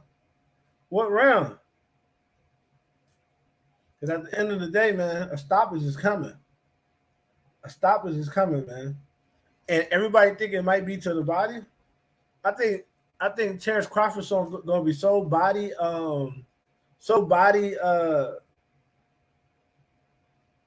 cognizant and so protective of his body, he's gonna take a lot of headshots, man. Don't be surprised Terence Crawford take a lot of headshots, man. Trying to protect his body. Don't be surprised, man. If people think, oh, he's putting on a lot of muscle that's gonna mean something. Did y'all see how big Ugas was? Mm-hmm. And Ugas eventually got his ass broke the fuck down. Mm-hmm. And this how you know Terence Crawford fans don't even get confidence in Crawford. Terence Crawford fans are saying shit like this. Well, the car crash gonna take his soul. Yep. They're saying shit like, man, the eye surgery gonna take his soul. Yep. Shit like that. They're not mentioning anything about Terence Crawford's skills. They ain't mentioning nothing about Terence Crawford's skills. They hoping they're hoping that he looked for his mouthpiece and shit. Mm-hmm. They don't even think that he could win this fight. Just off skill for skill. Mm-hmm. I think Terence Crawford only knows how to fight one way. Hit me, I'm gonna hit you back, dog. Hit me, I'm gonna hit you back. And if he don't fight this way, it's because he's trying to make sure he don't get stopped. He gonna go. Let me tell you something. He gonna get popped in the lip a few times. He gonna hear his mama. This is what mama's boys do. Remember, mama's boys. The reason why they get thrown in the ditch, they always listen to their mama. He gonna hear his mama say, because it's her birthday that night. Ooh, baby, you just gonna get popped in the mouth like that on my birthday? And then what he gonna do? Hit me, I'ma hit you back. And then once he goes into that, Errol Spence gonna be punishing that nigga, punishing him right back to Omaha. And that's brutal. And you know, by this being his mother's birthday, you already know this is the type of little shit that Terence Crawford's holding the fight for. Yep. Shit on his mom's birthday, getting millions of dollars that he hasn't earned because Terence Crawford hasn't fought anybody at 147 to deserve the type of money he's asking. All this shit, he held up this fight, man. So anybody talking about this fight's not happening when it's supposed to happen, Terence Crawford held this fight up. It's supposed to happen last year. Yep. Or early this year. Terence Crawford went and fought Black Prime. Yep. And that's the thing that Errol Spence was telling Blue Blood Sports TV about. Like, bro, you over here interviewing me. He's like, man, what happened? You know what I'm saying? What happened to that? What happened to your little company, Black Prime? But you gotta understand why he did that though. He did I that know why he because did that. Crawford wanted an extra check because he knew he was gonna get retired. Right, you're right. But the reason why Blue Blood Sports did that because they got Blue Blood Sports TV. People don't realize this. I'm telling you, they're working with Top Rank. Right. Think about it. They're working with Eddie Hearn, the LDBC. Notice how they're not quick to denigrate. They're not quick to denigrate the dude you said is fucking overrated as fuck. Devin Haney. They're not quick to denigrate Devin Haney. They ain't quick to denigrate Bud. They're not quick to denigrate no non-black fighter. They're quick to try to destroy PBC fighters. Who does that benefit? You always got to ask yourself, when you're being attacked or when something happens to you, you got to ask yourself, who does this benefit? And you normally could narrow down who's doing this shit to you. And sometimes you got to make an enemy a friend until you can part way with that enemy. Because sometimes it's somebody who you think close to you who's actually stabbing you in the back. Facts. You know what I'm saying? But when you find out how something bad happened to you benefits the someone else, typically that's the person who's making by hook or crook, who's making that shit happen against you. Yep. So I don't care what nobody say. The LDBC is working with these motherfuckers because they don't have the same. They don't have the same energy that they have the PBC. Well, they're working with them because when they realize that Floyd and them is not gonna put up with their shit. Because people come in with baggage, and people always think that because we're a group and we're giving you group affiliation, you're supposed no, that don't mean shit. You're supposed to still come into the person's house, wipe your feet, and be respectful. The reason why Dante's Boxing Nation is the respectable platform that it is today is because he wiped his fucking feet, came in. People could say, oh, well, he was kissing Floyd's ass. That's not called kissing. It's called respecting. You're not at that position that person's at, and you need that person's popularity and you need that person's cachet to get you where you're at. Wipe your fucking feet. Fight hype. Wipe their fucking feet before they got in there. And that's why they're at where they're at today. You wipe your fucking feet before you come in. You don't talk shit about someone and then end up in the abysmal lane of barbershop conversation where now you're relegated to just now talking on YouTube. You can't have press passes. You can't be right there to talk to the fighters. You can't do none of that shit because people remember. People understand. And boxers at the end of the day, they may not say much, but they have power, man.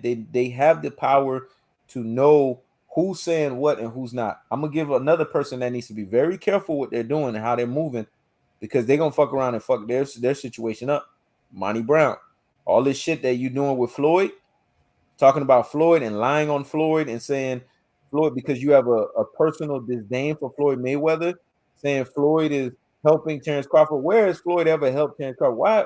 This guy right here is the master of making shit up. When has Floyd ever helped Terence Crawford against Errol Spence when Errol Spence is PBC and Floyd is PBC? They've been PBC from day one. Why would he help the enemy out? Why would he help Bob Arum? Some shit just don't make no sense. Why would he help Bob Arum's prized fighter? Because let's be honest, Terence Crawford is Bob Arum's prize fighter. The helping Terence Crawford out is Not no more, you know. Bob Arum, Yeah. who owes Floyd Mayweather money. Like, that shit doesn't make sense. And a lot of people fall for this bullshit. Yeah, but the thing is, where did he learn that shit from? The PBC. Yep. Fanon just be making up shit. And then when you get into the live stream, he's like, yeah, so sources are saying, it's some shit that he done made up. Ticket TV, 78 Sports. These niggas just be making shit up. Mm-hmm. They take whatever they want to say and they just say it as if the other, like the celebrity said it. That makes you click. And then when you get in there, it's some shit that they speculated. You know what I'm saying? Yeah. And as of late, I've made up with Ticket TV, and I think with him, I don't even think he's on the LDBC wave no more. Because I see him just talking about like women and, you know, kind of focus on his life or whatever, which I think that's a good thing for him to do, because at the end of the day, he's better than that fucking organization. He just needs to be his own self enterprise. When you have a talent and you're your own self enterprise, that's what you need to be. When you know you can carry your own weight, that's what you need to fucking be. There was a time where Fanon was getting ready to leave LDBC, and then there was this whole thing where they had this it was like a psychiatric ward type situation. I remember because Wood State Real TV was on it, man.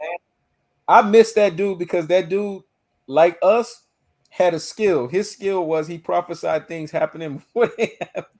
And he said that Fanon was going to be the guy that was going to out the LDBC. He said that shit 2 years before it happened, man. And that shit happened with precision, man. And I was laughing my ass off. He said, look, and he called Fanon a split personality psychiatric ward patient. He said, look, right now, look at him. He's going to his split personality. One day he's crazy, and the next day he's straight. And he said, this is a script that the LDBC is making him play. Because let me be honest with you, he's not crazy. He's just playing the script so that they can play this game, so that they can have y'all going back and forth thinking there's beef when there's not actual beef.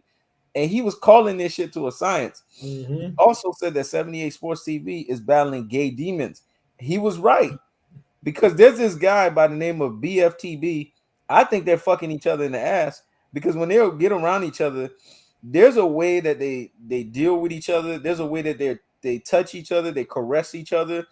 I believe this motherfucker's fighting gay demons. I think he has an Eddie Long situation going on where he's just fucking niggas in the ass. And Wood State Real TV was saying this, man. He said, I'm telling you, this guy's battling gay demons. He has a beard situation going on. He's making you think that he's fucking women, but he's really fucking niggas in the ass. And Wood State Real said, you about to laugh, Ross. He said some niggas got disgruntled because they asses is starting to bleed, so they want out. I said, damn, boy, what is going in? It's funny. I never came across this nigga channel, man. Mm-hmm. Man, I wish you did, man, because that dude, he had skits, he had shit where he make you laugh. I mean, his videos are still up. They're older, but that shit is up. You gonna watch some of that shit, man. You're gonna be laughing your ass off, especially about the LDBC, the way he broke the shit down about them. But he was right, and everything that he said about them happened exactly the way it did. He said, watch, they're gonna create a promotional company. He said that shit 2 years before Black Prime showed up. He said they're gunning themselves to create a promotional company. What happened? They created a promotional company that failed after one fucking fight. Yeah, think about it. Man, business ain't everybody's strong suit. Mm-hmm. When you create a promotional company, that first thing has to succeed out the gate. Why would you put your money on Terence Crawford, who has a track record of not selling anything? Why? What made you think that fight was gonna sell? It's holding up an undisputed fight. Nobody wanted to see that shit. Yep. Why you think Canelo it has to surpass Floyd Mayweather in pay-per-views? He's not fighting the people that people want to see him fight. That's the reason why he can't crack Floyd Mayweather's pay-per-views. When the last time he did 1.2 million? Canelo got to go all the way to the UK, and people don't realize, yeah, they pack up those stadiums, but most of those tickets like €6, €7. Yep. They're not packing up those stadiums like Errol Spence. Yeah, he might be only have like 30,000, but the majority of those tickets cost $300-400. Exactly. It's not the same. It's not the same. I understand. So when y'all see, you only hear about Canelo's gates. You don't ever hear about no backhand money. Never. Ever. Because he will get backhand money if he will fight Benavidez. Yep. He will fight Jamal Charlo. You can't follow the boxing community. Yep. When it comes to them spending their money, the fights that generate the most money for the most part are the fights people want to see. Say what you want to say about Errol Spence, Conor McGregor. But the fact of the matter is, people want to see that because they sold that shit, man. You mean Floyd Mayweather and Conor? Yeah. Because Errol Spence will fucking kill Conor McGregor right now. Yeah, damn right he would. Floyd Mayweather was an old man, and they thought the only reason why that fight was sold because they wanted to see Floyd lose. They knew Floyd was old, but he wasn't that old. He wasn't that old to lose to a fucking UFC fighter. He ain't that old. You know what I'm saying? Yep. You gotta understand one thing, man. When people want to see something, they're gonna pay. They don't want to see Bud. The only why this fight is gonna get bought because this fight has been getting promoted for like the last 4 or 5 years. And it's all thanks to who? Bob Arum. Bob Arum made Terence Crawford. If Bob Arum was made Terence Crawford, Bob Arum used Errol Spence to make Terence Crawford. Exactly. Yeah. If Bob Arum sucked at everything else with promotion, he did not suck with Terence Crawford. But he's known for doing this. He's known for tying one of his fighters to the success of a real fighter, letting that animosity build for a couple of years, 3, 4, 5 years, and he really let it build with the Floyd Mayweather Manny Pacquiao situation. Yep. Let it build, and then normally Bob Arum waits too late. Yep. But this time he's doing it right on time. And a lot of people don't understand business, bro. They think because Canelo makes a lot of money, he's a cash cow. Canelo's a cash earner. He's not a cash cow. A cash earner is someone that makes good money on the front end, but there's no back end money that they're making. There's no residual money that they're making. The only reason why Canelo is making the most front end money, and that shit is gonna stop, is because in all reality, it's because of you fans. You fans have basically said, we don't care about guys that fight the best. We are racist. We are prejudiced. We hate elite black fighters on top of that. And we want to just support somebody that we want to just fucking support. But here's the thing. After Spence versus Crawford, that whole Canelo making the most, that shit ends. Spence is then going to take and catapult because Spence already makes more money on the back end than Canelo every fucking fight. But what you're going to start seeing is Spence is going to start making more money than Canelo on the front end too after Spence Crawford. Canelo knows this. And then that's when you're going to see Canelo try to come in with a sweepstake. Well, I want to fight Spence next. When you see Canelo say that, it's not because he wants to fight Spence next. It's because he knows that's where the true cash cow is at. Right. See, everyone knows the Spence Crawford winner, which is Errol Spence, is the face of boxing. Pure face. Because once Spence beats Crawford, you're going to start seeing real fucking money. See, Canelo doesn't make back end money. I'm tired of explaining this because if you never run a business, you don't even understand business, even at its basic level, then you won't even understand what the fuck I'm talking about. Canelo makes front end money. The contracts you see Canelo sign, that's money they give him because of the contract for the fight. It's like Mayweather. You see Mayweather sign a $200 million deal. That's not all Mayweather makes. The $200 million deal is for the fight. That's the front end. Mayweather said, I made $500 million. That's because the $200 million he signed plus the $300 he got on the back end. Back end money is crazy with PBC. Why do you think Canelo went and fought a 3-4 fight deal with PBC? Because he understands back end money. That's where the back end is at.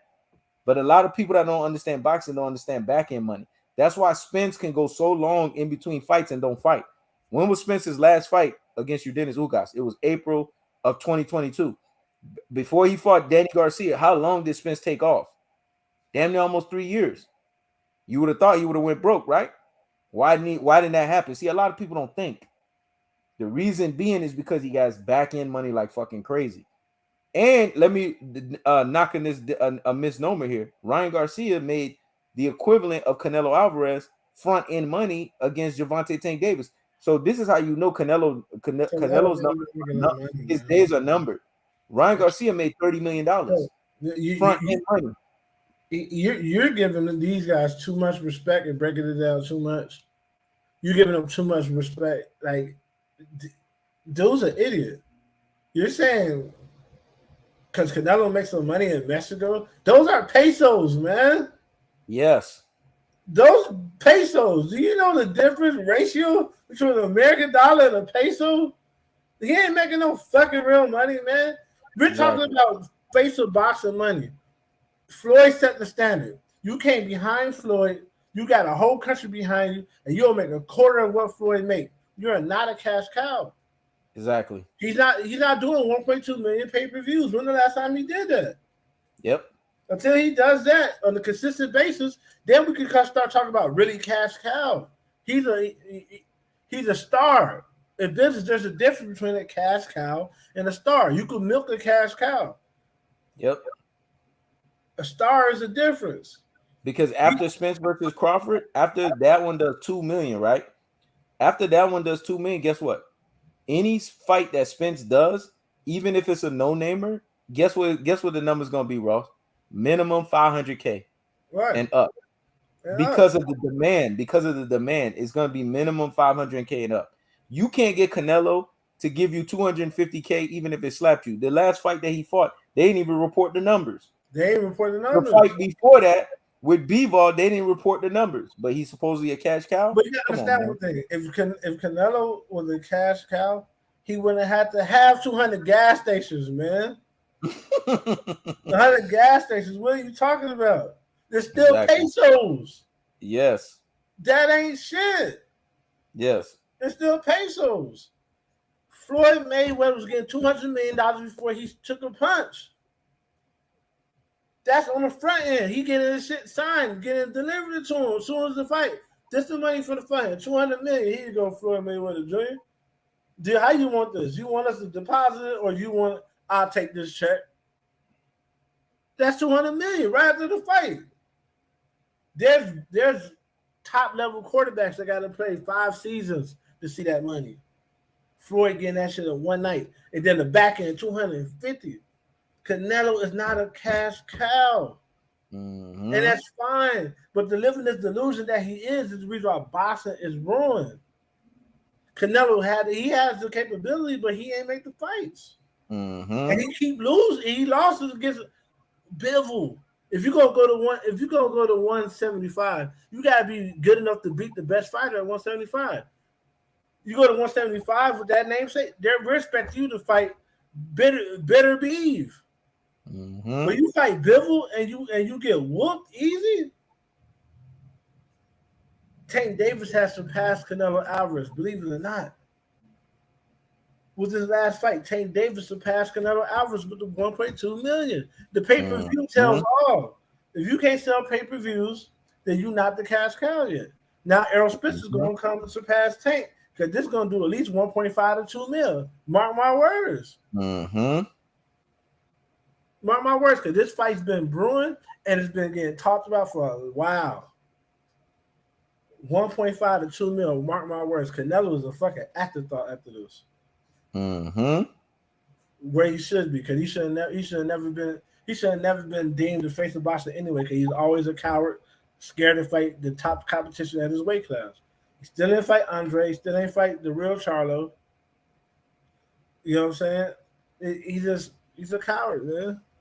Right. Well said, man. Nah, he would never surpass Mayweather and earn. Mayweather, it might be a while before we see a boxer surpass Mayweather and earn. Yep. What he did is unprecedented. he jumped past somebody. He flew past Mike Tyson. And De La Hoya, he flew past them, man. Now Yep. it can happen, but it won't be Canelo because Canelo's supposed to be doing it right now. If he's going to surpass Floyd Mayweather in earning, he's supposed to be doing it now. And Andre Ward didn't retire because of young up and coming fighters. Andre Ward retired because Andre Ward went through a litigation situation with Bob Arum, and on top of that, they wasted away his prime. And on top of that, they didn't give him the fights that he wanted. Andre Ward been called out Canelo. He was going to expose him. Andre Ward been called out Triple G. Was going to expose them. But they made sure to keep those two away from Andre Ward. So I don't know where you get that nonsense from. Nah, I think he's just one of those Mexican haters. Yep. That's now he's saying Andre Ward lost. Andre Ward won twice. He crushed the crusher, but they're he the lost. only ones I know that live in delusion. Yep. They still Castillo won. Castillo lost, man, twice. Mm-hmm. Y'all never beat the prime fighter, the real black fighter. Y'all never win. Yep. Ever. Yep. You might beat the guy that abuses alcohol, that lives his whole life doing coke. Y'all might beat the Zab Judas, the front runners. Y'all never beat the real black fighters. Yep. You gotta live with that. And they always want to mention new generation guys as if the new generation guys coming up. Andre Ward was from a different generation. So Bivol and Bitter Bitev, if they was in Andre Ward's generation, Ward would have fought them and dismantled them. Take away what they do best and dismantle them. They were in a different generation. Talk about the generation that Andre Ward fought when he fought the opponent. See, the problem is you don't want to accept your L's. Canelo lost to Bivol, man. Accept that. Canelo lost to Mayweather. Accept that. Mayweather has given Canelo PTSD and anxiety to stay away from elite competition. We're not even going to say elite black fighters because Bivol made it to where now I have to open it up, right? And say elite competition. Elite competition. He stays away from elite competition, period. Because anytime he's dealing with elite competition, he gets exposed. Why is he not rematching with Bivol? You just lost to Bivol. Why are you not running it back at 175? Right. Because you don't want to get embarrassed again, man. Come on. Who at his level, who takes an L and don't rematch the guy and go fight some smaller guy? Everything he does is a sign of a coward. Yes. And you're not undisputed at 168 because you didn't fight David Benavidez. Benavidez was stripped. People don't understand the word undisputed, what it means. Yep. Undisputed means without a shadow of a doubt. Not of a doubt. There's nothing that could come up, nothing that people could bring up that could derail the fact that you are the man. Yes. He got Benavidez belt, but didn't fight Benavidez. Yep. So it's disputable. He's the first undisputed champion that's disputable. He's a disgraceful boxer. Canelo's a disgraceful boxer, and he makes all Mexicans look bad. Make them all look bad. That's why they talk shit about him. That's why you see Nacho, Juan Manuel Marquez always has the most flagrant, inflammatory shit to say about Canelo. He's saying he's not truly Mexican. Yeah, but think about it. But majority of the Mexicans that you see, even Juan Manuel Marquez, when it comes down to, ain't even no real Mexican, man. Real Mexicans are the black people they don't show. All the other people that you see are the generation of the Spaniards, man. Yep. That's the reason why they're so racist to black people. That's the reason why they hate to see black people win. And they always side on white. That's because Spaniards they ship with white people. Yep. I've been to Europe. I've been to Spain. Yep. I know how they look. They're white people. Spanish is a European language. Yep. You know what I'm saying?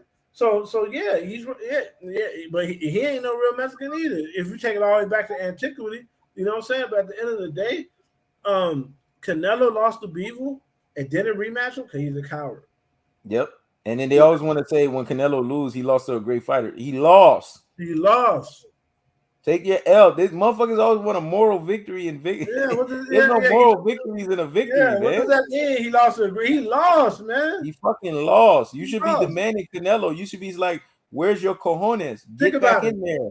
Think about it. Every time he fights a great fighter, he loses. Yep. But when he's not fighting a great fighter, he wins. Every time he wins against a decent fighter, he needs a catch weight, a rehydration clause. He needs all this extra shit. sometimes a catchweight and a rehydration clause in the same fight. So that tells you everything you need to know about Jermell Charlo. That tells you that he don't even see Jermell Charlo as great because he's clamoring for that fucking fight. If Canelo don't beat Jermell Charlo, he's gonna go down as the laughing stock of boxing. He's gonna go down as the most overrated boxer ever because he's He supposed to has- win that fight. he's supposed Me to and win Ross got him winning that fight by brutal stoppage. He's supposed to stop Jermell Charlo. If he don't beat Jermell Charlo by stoppage, he's a fucking laughing stock. He's a fucking laughing stock. You're making a guy come up 2 weight classes. Yep. And if you can't stop him, and you're supposed to be Canelo Alvarez, you're supposed to be the Mexican Mayweather. Come on, man. It's the reason. And having one session with a boxer doesn't help you. This is how you can tell people are boxing casuals. Having one session with a boxer is not gonna make the boxer become a different boxer over fucking night. You have to be with that person your whole fucking life. That's why I said a lot of people are boxing fucking casuals, man. Right. They're boxing fucking casual. That's just like Devin Haney. Devin Haney trains under Floyd for 1-2 times. That's not gonna help him against Tank. Tank's still gonna knock his ass out. It doesn't work like that. At the end of the day, Canelo's overrated. Just like Julio Cesar Chavez was overrated. The only Mexican fighter I respect is it's fucking except for the old guy, I can't remember his name. It's Juan Manuel Marquez. I respect him because he took on everyone and he didn't duck. He took on Floyd as soon as Floyd said let's fight. He didn't try to do no steroids, no bullshit. And Benavidez is a true Mexican fighter, but Canelo is not. Julio Cesar Chavez fought nothing but a lot of tomato cans. Yep. Julio Cesar Chavez fought a lot of cab drivers. As soon as he started fighting elite black fighters, he started taking L's and needed gift decisions. Until this day, Pernell Whitaker was robbed. Yeah, Pernell Whitaker was robbed. Somebody else, that he was losing on all scorecards, and they made him win. And with 3 seconds left in the fight, Julio Cesar Chavez, every time he beat a black fighter, for the most part, it was a gift decision. Yep. It was a gift decision. He was. You can say what you want about the cross dresser, but I respect him too. Oscar De La Hoya. Oscar De La Hoya took on all the smoke. He took on all the smoke. He fought everybody. Fought everyone. He wasn't a coward like Canelo. Yep. He wasn't a coward like Canelo. Yep. And he didn't fight a whole bunch of tomato cans like Julio Cesar Chavez. Yep. But yeah, Salvador Sanchez. He's the one that's most respected. And it's so funny that you said that because Oscar De La Hoya was the one that retired Julio Cesar Chavez. Ain't that something? He's the one that retired him. Retired him. Why? Because he wasn't a fucking tomato can. Exactly. You know what I'm saying? Your whole lineage, as far as what you consider great as Mexican fighters, has all been a fucking illusion, man. And what does that say about Mexican fans? Mexican fans have basically denigrated true Mexican champion to prop up Canelo. So are y'all really boxing fans? Nah, they worship white people. So the closer you look to white, the more they're gonna support you. Facts. If you look like you can pass for black, that's a less gonna support you. Like there's people in Mexico who like us, they don't even show on TV. That's true. Because the Spaniards took their land. It's kind of like in America, how they barely show real Native Americans. Yep. That's how they do in Mexico. They don't show the people like that look like us over there. They keep them separated by themselves and shit. That's true. That's why David Benavidez look as an afterthought. Yeah. They don't bring him up. They don't prop him up. Oh, he too ghetto. I remember Eva Longoria talking about it. Eva Longoria was talking about her sisters said her sisters and her mom, and she ended up becoming the celebrity in her family. Her sisters and her mom said, "Oh, you came out looking black. You came out looking wrong. You came out looking unright." And when you look at her compared to her sisters, man, her sisters look like straight trash compared to her. And she ends up being the celebrity. She ends up being the one that's basically carrying the fucking family. And now they ain't talking that shit about her no more. Why? Because she's carrying them financially. But when she came out, they said, "Oh, she came out black." Is she our child? Is she our kid? Mm-hmm. Shit don't make no fucking sense, man. Well, that's how they are. You got to understand one thing, man. They're just as mentally destroyed as the average black person in America, man. The average black person still worship the white Jesus. Mexicans still There's no worship the white. but. When you Yeah. talk about Mayweather, there's no but. With Mayweather, because Mayweather beat the shit out of Canelo, you have to humble yourself and say, because I've had platforms like IBFP when we mention Mayweather, this is how he talks about Mayweather, the great Mayweather. You have to humble yourself. When you talk about Floyd, as it relates to Canelo, you got to humble yourself. There's no Yeah, but. there's no He but. The only embarrassed the but is shit out of Canelo. You have to come out your mouth and say he beat the shit out of only Canelo. Mexican. Only Mexicans say but when it comes to Mayweather. Only Mexicans. Only Mexicans say but. Even people in the Philippines, bow their head to Floyd when Floyd goes to Yep. the Philippines. Yep. Floyd is accepted in the Philippines as royalty. Yep. Second to none but Pacquiao, but he's a countryman now. They even understand. Only Mexicans are in denial of Floyd's greatness. Yep. That's it, man. But at the same time, you guys ain't really been donating, man.